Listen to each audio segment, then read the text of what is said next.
जय श्री कृष्णा मेरे प्यारे मित्रों, मैंने श्रीमद् भगवद गीता तब तक नहीं पढ़ी थी जब तक मुझे ज्ञान नहीं हुआ कि हम सब आत्माएं हैं और ये जिंदगी हम आत्माओं के लिए एक इम्तिहान है, अपने अंदर से अपने सबसे अच्छे रूप को बाहर निकालने का। और श्रीमद् भगवद गीता बटा भागवत गीता इस इम्तिहान को पास करने की एक अहम किताब।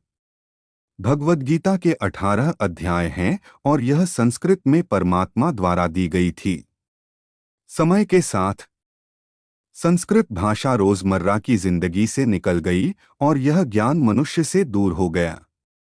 समय समय पर श्रीमद् भगवद गीता का साधारण अक्षरों में अनुवाद किया गया। इसी प्रयास को आगे बढ़ाते हुए मैं यहाँ श्रीमद् भगवद गीता संपूर्ण सार को एक आसान रूप में प्रस्तुत कर रहा हूँ। ये ज्ञान परमात्मा ने भगवान कृष्ण के द्वारा सबसे बड़े धर्मयुद्ध महाभारत की रणभूमि कुरुक्षेत्र में अर्जुन को कुछ 5000 साल पहले दिया। ये वो वक्त था जब धर्म का बार बार उल्लंघन हुआ, परमात्मा का डर मनुष्य से निकल गया, लालच की होड़ में भाई ने भाई को मारने की कोशिश की और यही नहीं, एक ब्याहता को भरी सभा में अपने बड़ों के सामने अपमानित किया गया। इससे पहले कि मनुष्य जाति धर्म युग से निकलकर पूर्ण रूप से कलयुग में जाति युद्ध की रणभूमि में युद्ध से कुछ पहले परमात्मा ने गीता भगवान कृष्ण के द्वारा मनुष्य जाति के कल्याण के लिए दी। गीता परमात्मा द्वारा दी गई किताब है जो किसी एक धर्म के लिए नहीं बल्कि पूरी मनुष्य जाति के लिए है, पूरी इंसानियत के लिए है, सब आत्माओं के लिए है। क्योंकि ये आत्मा को परमात्मा के बारे में, उसकी सृष्टि के बारे में और सबसे अहम यह उन कायदों के बारे में समझाती है जिनका आत्मा को मनुष्य के रूप में हर हाल में पालन करना होगा, रक्षा करनी होगी। और इन्हीं कायदों की बुनियाद पे एक आत्मा को शरीर त्याग करने के बाद परखा जाएगा और इस परीक्षा से पास होने पे हमेशा के लिए इस जन्म और मृत्यु से मुक्ति मिलेगी। परमात्मा भगवद गीता में कहते हैं कि मैं ही सबकी शुरुआत हूँ। मैं शुरू से भी पहले था और सब खत्म होने के बाद भी रहूंगा। सब मुझ में है और मैं सब में हूँ। जो भी तुम छू सकते हो, देख सकते हो, चख सकते हो या सुन सकते, वो सब मैं हूँ। ये नदियाँ, पहाड़, सूरज, ग्रहण, चांद, सितारे सब मैंने बनाए हैं। मैंने ही भगवान, शैतान, राक्षस और इंसान बनाया। मैं सर्वव्यापी हूँ, सब में रहता हूँ, सब मैं हूँ। मैं हूँ, मैं ही हूँ। मैं ही ब्रह्मा बनकर सब बनाता हूँ और रुद्र बनके सब नष्ट कर देता हूँ। मैं ये सृष्टि यूं ही बनाता और तोड़ता रहूंगा ताकि आत्माओं को मौके मिल सके इस जन्म और मृत्यु से मोक्ष पाने को, डोट हमेशा के लिए परमात्मा के साथ रहने को।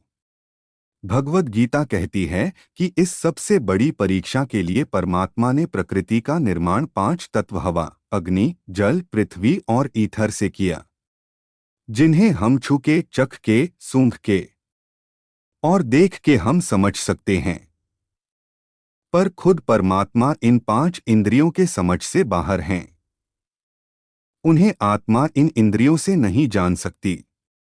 आत्मा 5 इंद्रियों के साथ वैसे ही हैं जैसे एक लोहे का रोबोट, जिसे अपने बनाने वाले का कोई पता नहीं। अर्जुन को भी परमात्मा का विराट रूप देखने के लिए भगवान कृष्ण ने दिव्य नेत्र दिए। भगवद गीता समझाती है कि आत्मा अजन्मी है। इसे कोई मार नहीं सकता, कोई जला नहीं सकता, डूबा नहीं सकता, काट नहीं सकता। लेकिन आत्मा को परमात्मा के साथ हमेशा रहने के लिए ये परीक्षा रूपी जीवन में बैठना ही पड़ेगा। इस परीक्षा के लिए परमात्मा से बिछड़ के आत्मा को पृथ्वी पे किसी न किसी रूप में जन्म लेना पड़ता है और 88 करोड़ योनियों को जीने और भोगने के बाद एक आत्मा को मनुष्य का शरीर और दिमाग मिलता है। इस सबसे बड़ी मर्यादाओं की परीक्षा में बैठने के लिए हर मनुष्य को इस पूरी परीक्षा के दौरान तरह तरह कि अच्छी और बुरी भावनाओं की चक्रव्यूह में अपने ही भाई बहन और मित्रों के साथ डाला जाता है, जिसमें हर आत्मा को अपने अंदर के तामसिक और राजसिक अवगुणों से निकल के सात्विक जीवन में प्रवेश करने के मौके मिलते हैं। हमारे तामसिक गुण वो है जो हमारे अंदर हीन भावना पैदा करके हमें खुद को उदास और नुकसान पहुंचाते हैं, और हमारे राजसिक गुण हमें ईर्ष्यालु और लोभी बना के दूसरों के प्रति नुकसान पहुंचा सकते हैं। इस परीक्षा के दौरान हर आत्मा को तामसिक और राजसिक गुणों को खत्म करके अपने सात्विक गुणों से परिचित होना पड़ेगा। सात्विक गुण वो हैं जो आत्मा को अपने आसपास की हर चीज से जोड़े और उन्हें प्यार करना सिखाते हैं।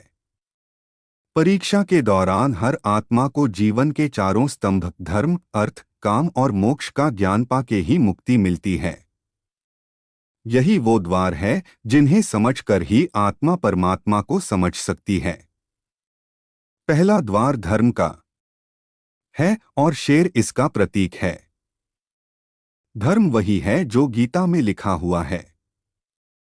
धर्म वही है जो धारण किया हुआ है, जिसे आपका दिल मानता है। जैसे झूठ नहीं बोलना, चोरी नहीं करना, भगवान का निरादर नहीं करना, दूसरों को डोट नुकसान नहीं देना, यही सब धर्म है। और हर आत्मा को अपने जीवन काल में हर समय धर्म का पालन करना होगा और उसकी रक्षा करनी होगी।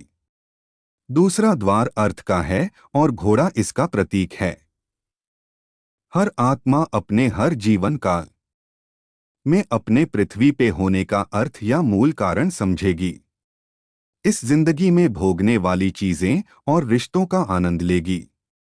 अच्छा बेटा और अच्छी बेटी, अच्छा भाई या अच्छी बहन, अच्छा पति या अच्छी पत्नी बनके हर दुनियावी रिश्ते पर खरी उतरेगी और इस परीक्षा को पास करेगी।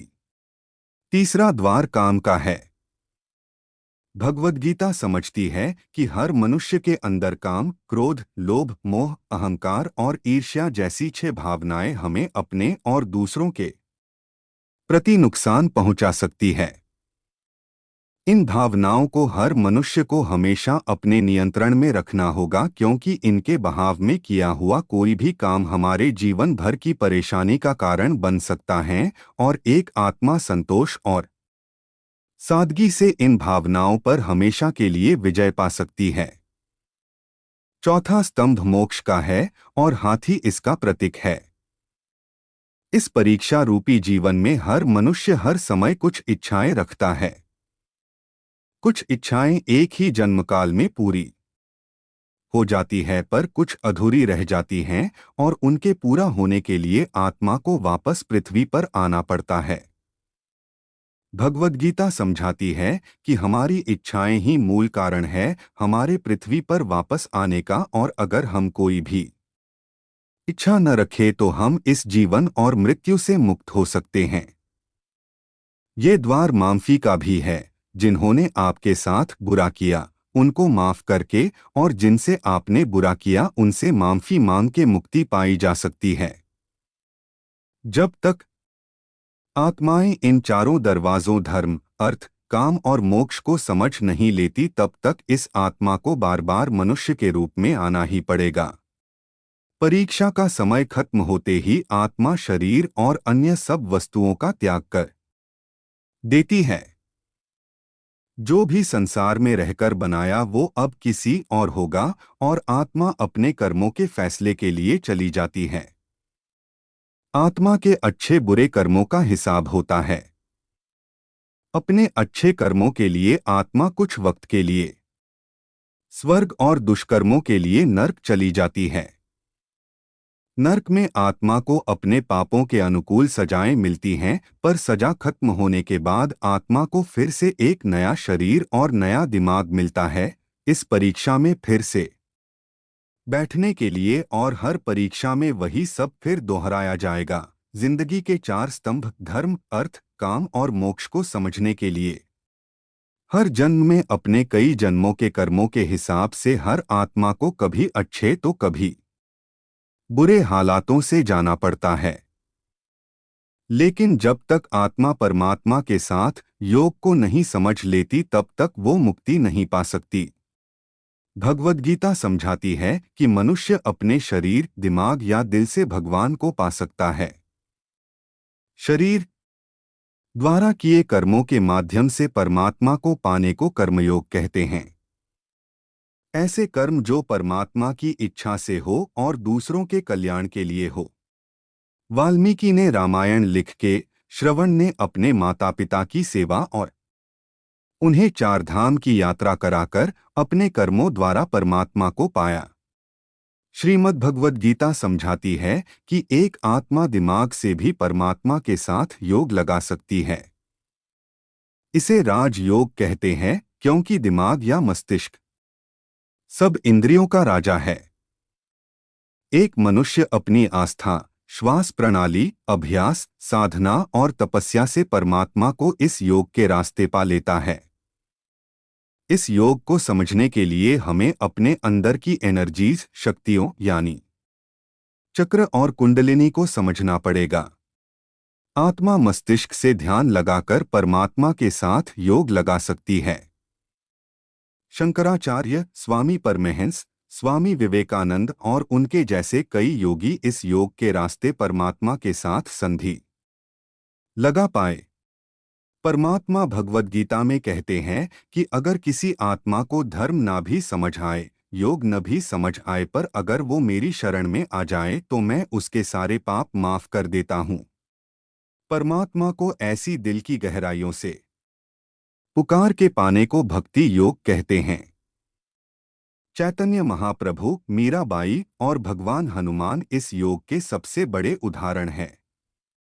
लेकिन कभी आत्मा अपने होने का मूल कारण भूल के धर्म का उल्लंघन करे या पाप के रास्ते पर निकल जाए तो उसे ठीक करने के लिए परमात्मा को खुद किसी रूप में पृथ्वी पे जन्म लेते हैं। तो मित्रों, आइए श्रीमद् भगवद गीता को पूरा पढ़ के इस जिंदगी के असली मायने समझें और परमात्मा के साथ योग लगाएं। अगर आपको यह भगवद गीता का सार पसंद आया तो इसे औरों के साथ जरूर शेयर करें ताकि सब आत्माएं अपने यहाँ होने का मूल रूप समझ सके और इस जन्म और मृत्यु से मुक्ति पाके हमेशा परमात्मा के साथ रह सके। तो मित्रों, उम्मीद करता हूँ कि यह वीडियो आपको अच्छी लगी होगी। हमसे जुड़े रहने के लिए आप हमारे चैनल को सब्सक्राइब करें ताकि ऐसी वीडियो आपको सबसे पहले देखने को मिले। आपका कीमती समय देने के लिए दिल से शुक्रिया।